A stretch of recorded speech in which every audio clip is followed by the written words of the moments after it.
Okay, so hello everyone and welcome back to your own channel, that is your own tutor. And today we are going to talk about guaranteed investment certificate. Now this is another step in applying for your visa through STS visa category, and for this you need a guaranteed investment certificate of 10,000 Canadian dollars. Now in the previous videos I actually mentioned 10,500 Canadian dollars, but the actual amount when I researched further, it was 10,150 Canadian dollars that you need to send in order to take into account the administrative fees for transferring. So it's not 10,500. You would be good if you send 10,150. Okay, so 150 extra would be the administrative fees. Even if you send an additional amount, it would be credited in your account, so you don't need to worry about that. Here are the documents all that you need. Number one is the valid passport. Your passport should be valid. Letter of admission should be there, and then the name of your university campus in Canada. So the letter of admission is basically the most important aspect that you need to take into account.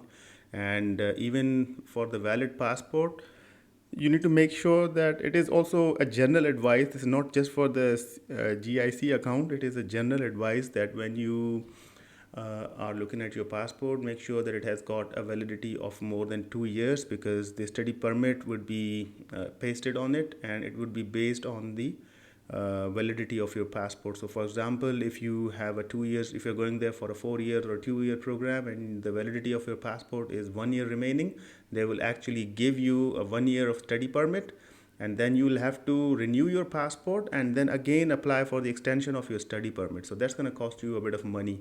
So better avoid that hassle and get it renewed from here in Pakistan or whichever country you're from, right? So these are the documents. Just make a note of these, and let me guide you through the process now. You will go to Google and write CIBC GIC. Now there are other banks I know. Nova Scotia is Scotia Bank. Nova Scotia is actually a province. Scotia Bank is one of these, right? What is this? They are fixing an update. Let me just snooze it for now. Okay, so there are other banks, as I was telling you. The Scotia Bank is one of them, and there are Habib Metro Canada, and there's a whole list of banks. Actually, I showed you this list in one of my previous videos. You can watch that. But I chose CIBC for my MBA program. For my GIC, I chose this, and the process went really smooth. So without getting into more details, let me just click on this. Actually, I have it opened. So when you click on this, you will see that this is the official website of CIBC, and here you can see that get your GIC program account faster, cheaper and easier. When you click apply now, this page will open. So this you're going to choose this option, student GIC program, and the amount. Now here you can basically increase the amount based on the number of applicants that you are. For example, if you're applying with your spouse, you will choose 14,000 Canadian dollars. And if you're applying with a kid, then 17,000 Canadian dollars. If you're applying with two kids, it would be 20,000 Canadian dollars. But if you're applying with more than two kids, then you need to contact the bank, and maybe they'll give you a special permission, or there would be a special procedure for that. Let's choose country Pakistan. Okay, so this is the student information. We are working on a solution to offer the ability to pay in your local currency, right? So you will be paying in your local currency, and there's no need to be a filer. I'll make a part 2 of this video as well, how to initiate the process in Pakistan. But first you will need to get an instructions letter from CIBC Bank, and this process actually for that. All right, so the payment will be processed to your institution within 2 to 3 business days on average from the time that your local bank sends the funds. Okay, so this is actually the amount in USD. You need to make sure that this is Canadian dollar, and this is the amount, as I was telling you, 10,150. So 150 is the program fees or administrative fee they are going to charge. I would like to pay in Canadian dollars for a 1.5% program fees, right?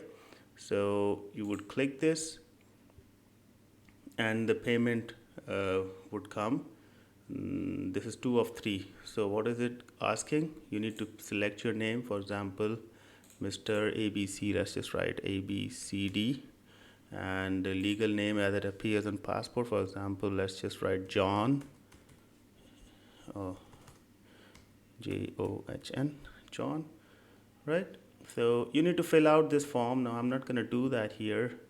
Let's just say, for example, if we choose Memorial University, let me search for that. It's a designated institution, so Memorial University of Newfoundland. Okay. Program of study, that is business, MBA, tentative date of arrival. This is important. All right. So if you have a student ID, when you will make your student account, you can have a student ID. This is the tentative graduate date. So you need to basically enter these two dates. For instance, your program is starting in the September, the fall semester. You can choose from the 3rd of 4th of September. And for example, it's going to end in the year 2025, September, Monday, for example. Okay, your occupation, you're obviously going to be a student there. Your occupation description, there's no need for that. Detailed description of your occupation, again, no need for that because this doesn't have the asterisk sign here. Is this account on behalf of a third party? So no. Now here you need to upload your admission letter. So you will browse it, you will go into your, you'll have a PDF of the letter or JPG format, and you're going to upload that.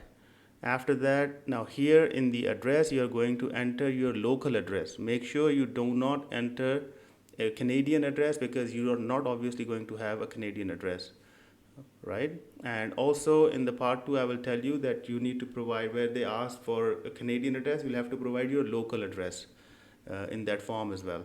So here you're going to make a password, email address, right? Passport number and everything.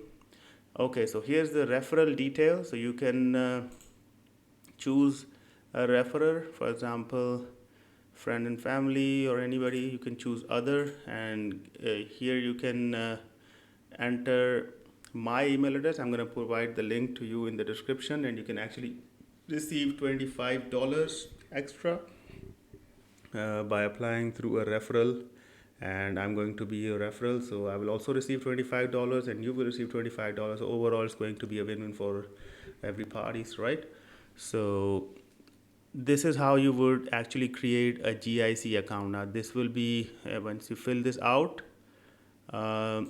if yes, they are going to ask you for email address of the referrer. So I will provide my email address in the description. Okay, for your reference, it's like this: khokhar.aizaz@gmail.com. So this is my email address. If you really want to do this, then I would appreciate if you can use this email address. Otherwise, also, if you want to use someone else's email address, that's fine too.